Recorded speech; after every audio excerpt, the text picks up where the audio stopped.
মানে পাম নহয় বেলুন আৰু কংগ্ৰেছ দলৰ এটা অৱস্থা। কিন্তু ফুটা তাই আৰু ফুটা টিউবত পাম থাকে নেকি? কোৰ্টৰ এইফালে এবাৰ থাকে, সেইফালে এবাৰ থাকে, হোলী খেলি আছে, সেইকেইটাই আছে, বেলেগটো নাথাকে না তাত।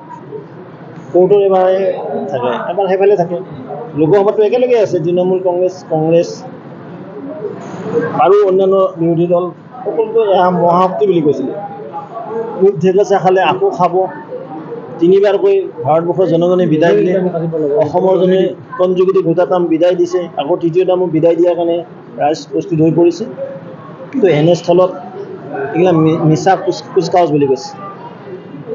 আজি য'ত গৈছে সেই ঠাইখনো পাহৰি গৈছিলে কংগ্ৰেছ।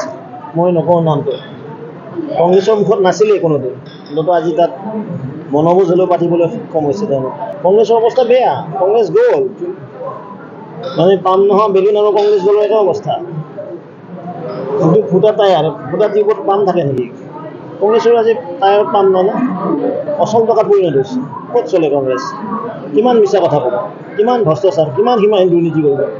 ৰাকেশ পালৰ সৃষ্টি, এটা কিনিলে দুটা ফ্ৰী, কিমান ঠগিলে।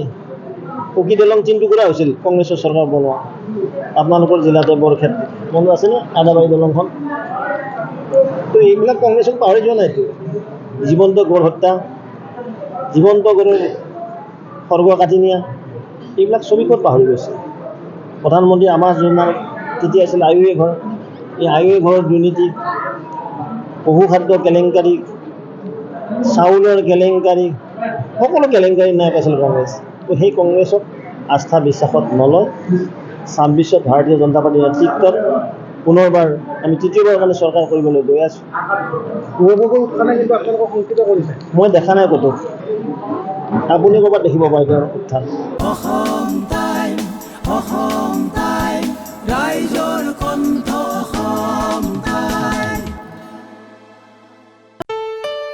ঘৰত আনন্দ আৰু সম্পৰ্কৰ চমক বজাই ৰাখিবলৈ জৰুৰী হৈছে সকলো আনন্দময় মুহূৰ্তত মৰমৰ উপহাৰ দিয়াটো।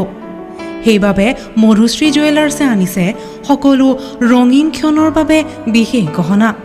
হীৰাৰে হওক, সোণৰে হওক বা ৰূপৰে হওক, শ্ৰেষ্ঠ ডিজাইনছ আৰু হলমাৰ্কযুক্ত গহনাই ৰাখে সম্পৰ্কক নিখুঁত। তেনেহ'লে আজিয়ে আনক আনন্দ মধুশ্ৰী জুৱেলাৰ্ছৰ সৈতে। যোগাযোগ কৰক 7002800341 নাইবা ভিজিট কৰক LNB ৰোড, নলবাৰী, অসম।